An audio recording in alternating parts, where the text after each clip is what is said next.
तो अब तक हमने देखा कि सूडोगे तो माहितो को निगल जाता है और यूजी और बाकी सब मिलकर भी उसका कुछ नहीं बिगाड़ पा रहे थे। आखिर में उराउमे यूजी को छोड़कर सभी को मारने की कोशिश करती है, लेकिन तभी यहाँ स्पेशल ग्रेट सॉसेरर यूकी आ जाती है। वो सूडोगेतो से पूछती है कि 11 साल पहले जो उनके बीच बातें हुई थी वो उसे याद है या नहीं। वो दोनों ही ऐसी दुनिया बनाना चाहते थे जिसमें कर्स स्पिरिट्स का नामो निशान ना हो, जिसके लिए दोनों के पास अलग अलग तरीके थे। लेकिन अब यूकी का मानना है कि इंसानियत का अगला दौर कर्स एनर्जी को पीछे छोड़ने से ही आएगा, और सूडोगेतो कहता है कि इंसान कर्स एनर्जी को इस्तेमाल करने से और ज्यादा आगे बढ़ेगा। हमारी तरह यूजी को भी इनकी बातें समझ नहीं आती, और वो तो यूकी को जानता भी नहीं था। यूकी कहती है कि सूडोगेतो के प्लान में एक बहुत बड़ा फ्लॉ है। असल में जापान से बाहर के देशों में कर्स स्पिरिट्स या सॉसेरर्स ना के बराबर ही होते हैं, क्योंकि टेंजिन सामा ने जापान के ऊपर एक बैरियर बनाया हुआ है जो कि कर्स एनर्जी को काफी एम्पलीफाई कर देता है। आसान शब्दों में कहूँ तो सिर्फ जापान के लोगों के पास ही ये कर्स एनर्जी वाली पावर है। तो जब सभी लोग इस पावर का यूज कर सॉसेरर्स बन जाएंगे तो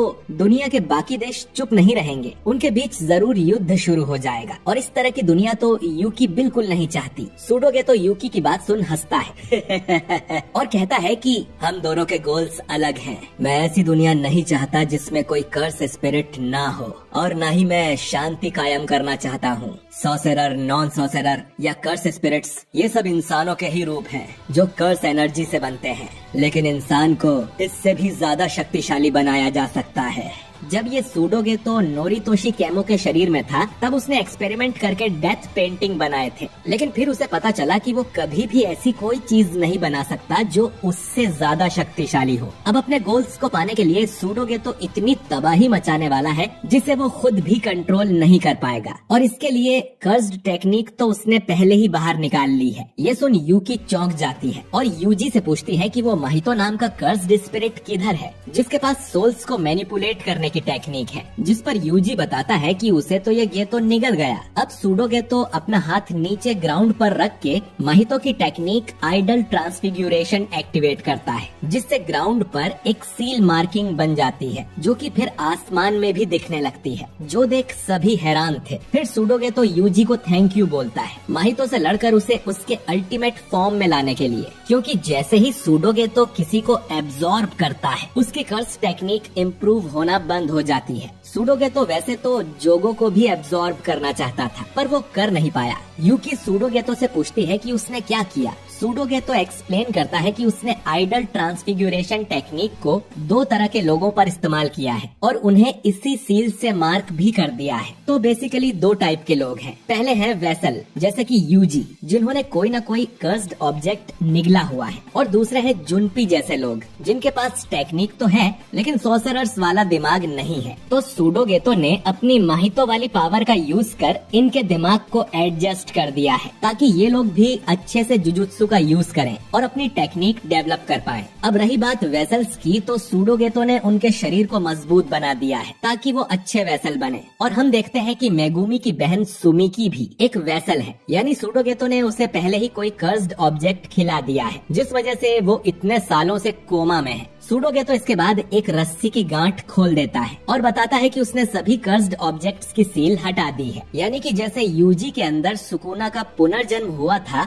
ठीक वैसे ही अब इन सभी वेसल्स के अंदर कोई सॉसेरर लौट के आएगा। और इधर सुमिकी भी अपनी आंखें खोल लेती है। सूडोगेतो ने बड़े ध्यान से वेसल्स को चुनकर उन्हें कर्स्ड ऑब्जेक्ट खिलाए थे। वो जल्द ही जाग जाएंगे और कर्स एनर्जी के लिए आपस में लड़ने लगेंगे, मानो 1000 इविल यूजी को खुला छोड़ दिया हो। यूकी को नहीं लगता है कि 1000 लोगों की वजह से इंसान आपस में लड़ने लगेंगे। फिर वो यूजी से कहती है कि चलो इस सूडोगेतो को मारने में मेरी मदद करो, पर यूजी बर्फ में जमा होने की वजह से हिल नहीं सकता था। अचानक ही यूजी और बाकी सभी की बर्फ पिघल जाती है और उराउमे घुटने के बल बैठ जाती है। सूडोगेतो उससे पूछता है कि क्या हुआ, जिस पर उराउमे बताती है कि उसने अपने कटे हाथ को तो रीजेनरेट कर लिया था, लेकिन उसके शरीर में पॉइजन आ गया है। चोजो रिवील करता है कि उसका ब्लड जहरीला है। मोमो सोचती है कि माई गोली चलाने के बाद वापस क्यों नहीं आई, जिस पर यूकी बताती है कि टोडो और माई उसके साथी के पास सुरक्षित है। पांडा और केमो अब हिल सकते थे, वहीं कुसाकाबे तो जमीन से उठना भी नहीं चाहता। सूडोगे तो आगे बताता है कि जो कर्स्ड ऑब्जेक्ट्स उसने लोगों को खिलाए हैं वो उन सॉर्सरर्स के हैं जिनसे हजारों साल पहले उसने कॉन्ट्रैक्ट बनाया था, और गेतो की बॉडी में आने के बाद उसके सारे कॉन्ट्रैक्ट एक्सपायर हो जाते हैं। ये सुन यूकी डर जाती है। आखिर में सूडोगे तो कहता है कि ये अब भविष्य की दुनिया है।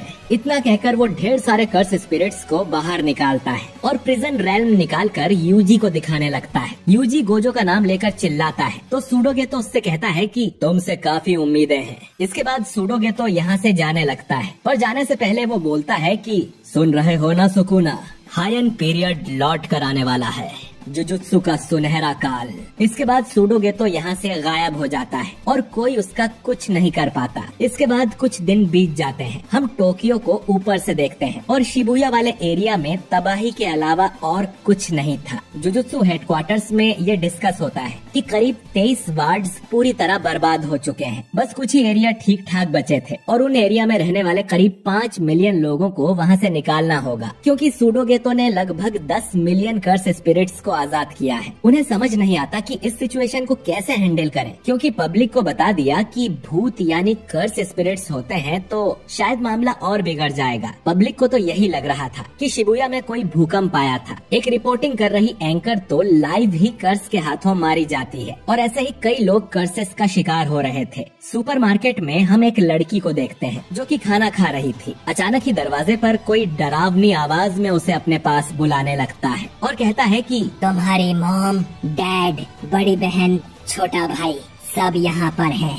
पर वो लड़की कहती है कि उसका तो कोई भाई है ही नहीं। आखिर में ये लड़की उस औरत को पानी पिलाने उसके पास जाने लगती है। जैसे ही वो मार्केट से बाहर आती है तो एक बड़ा सा कर्स स्पिरिट उसे खाने को तैयार बैठा था, लेकिन अचानक ही कोई छलांग मार के कर्स के ऊपर आता है और उसके अंदर अपनी तलवार घुसा देता है। ये और कोई नहीं बल्कि स्पेशल ग्रेड सॉर्सरर यूता है। यूता उस लड़की से पूछता है कि वो डरी तो नहीं और वो कहाँ से आई है। वो कर्स स्पिरिट अब भी नहीं मरा था और वो अपना मुंह खोलकर यूता को खाने की कोशिश करता है, लेकिन फिर रीका उस मॉन्स्टर को बिल्डिंग से टकरा के मार देती है। अब रीका यूता को वापस कैसे मिली ये बाद में पता चलेगा। दूसरी तरफ हम यूकी को किसी से बात करते हुए सुनते हैं। वो उनसे माफी मांगती है जल्दी ना आने के लिए। उसने दूर से ही नजर रखने का सोचा था, क्योंकि वैसे भी सिचुएशन काफी खराब हो चुकी थी। वो ये बात कंफर्म करती है कि वो हीरोज की साइड नहीं है, वो बस एक सुंदरी है जो दुनिया से कर्स्ड स्पिरिट्स का खात्मा चाहती है। लेकिन माफी के रूप में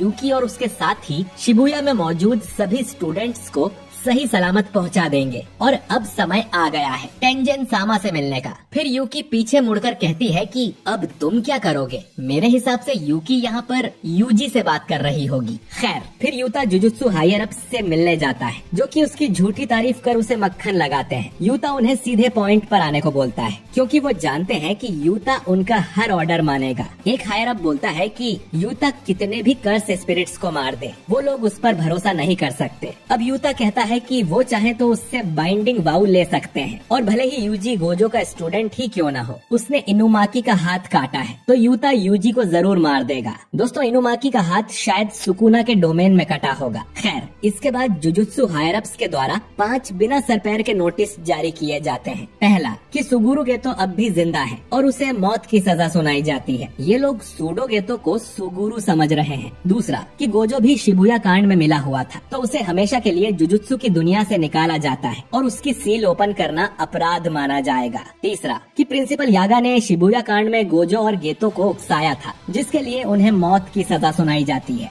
चौथा, यूजी को जल्द से जल्द मौत की सजा दी जाए। और आखिरी नोटिस कि यूजी को मारने के लिए यूता को अपॉइंट किया गया है। शिबुया के अंदर एक सुनसान सड़क पर हम यूजी को देखते हैं, जो कि सुबह होते ही ताली बजाता है और ये आवाज सुनते ही पानी में से 2 बड़े बड़े कर्स स्पिरिट्स बाहर निकल कर आते हैं और शिबुया आर्क यहीं पर खत्म हो जाता है। तो दोस्तों, इसी के साथ जुजुत्सु काइसेन का दूसरा सीजन एंड होता है। आपको इस सीजन में सबसे अच्छा क्या लगा कमेंट करके जरूर बताइए। मुझे तो ये सीजन ठीक ही लगा। मुझे जुजुत्सु काइसेन एनीमे से एक शिकायत हमेशा होती है कि इसमें फालतू में ही चीजों को ओवर कॉम्प्लिकेट किया जाता है या कई चीजें एक्सप्लेन ही नहीं की जाती। भाई, मैं एनीमे देखने आया हूँ, कोई क्लास अटेंड करने नहीं आया। खैर, ये एपिसोड भी मुझे काफी इन्फो हैवी लगा था। बाकी इसके सीजन 3 को भी अनाउंस कर दिया गया है, जिसमें हमें कलिंग गेम आर्क देखने को मिलेगा। और जितना मैंने इस आर्क के बारे में सुना है, ये मुझे शिबुया आर्क से ज्यादा इंटरेस्टिंग लग रहा है। पर सीजन 3 कब आएगा ये कोई नहीं जानता। तो दोस्तों, आपको ये वीडियो पसंद आया हो तो इसे लाइक कीजिए, और अगर आप चैनल पर नए हैं तो हमारे चैनल वाइपर एनीमे एक्सप्लेन्ड को सब्सक्राइब कीजिए। बाकी मैं मिलता हूँ आपसे एक नए एनीमे के साथ। शुक्रिया।